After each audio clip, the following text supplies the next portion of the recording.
le mercredi 9 avril 2025, sur instruction du Premier ministre, chef du gouvernement, ministre des Sports et du cadre de vie, s'est tenue une rencontre présidée par Madame le ministre d'État, ministre de la fonction publique et de la modernisation de l'administration, Anne Désiré Pouloutou, en présence du ministre de l'Éducation nationale et de l'alphabétisation, professeur Marietou Koné, du ministre de la promotion de la jeunesse, de l'insertion professionnelle et du service civique, M. Touré Mamadou, avec les responsables de l'intersyndicale, du ministère de l'Éducation nationale et de l'alphabétisation et du ministère de l'enseignement technique et de la formation professionnelle et de l'apprentissage, qui observent un arrêt de travail depuis le 3 avril 2025 pour réclamer une prime d'incitation en faveur des personnels du secteur éducation-formation. Cette rencontre avait pour objet de ramener à la table du dialogue ces organisations syndicales en vue de mettre fin à la crise qui secoue le secteur éducation-formation. Les principaux enjeux visaient à sauvegarder l'année scolaire, à garantir le droit à l'éducation et à trouver une issue favorable à la résolution de cette crise.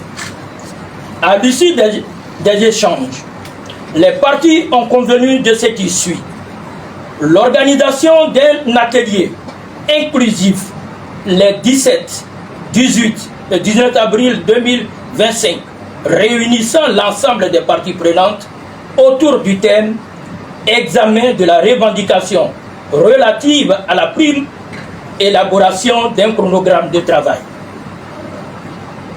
L'organisation d'une rencontre au cabinet de Madame le ministre d'État pour la restitution des résolutions et des conclusions de cet atelier le mardi 23 avril 2025.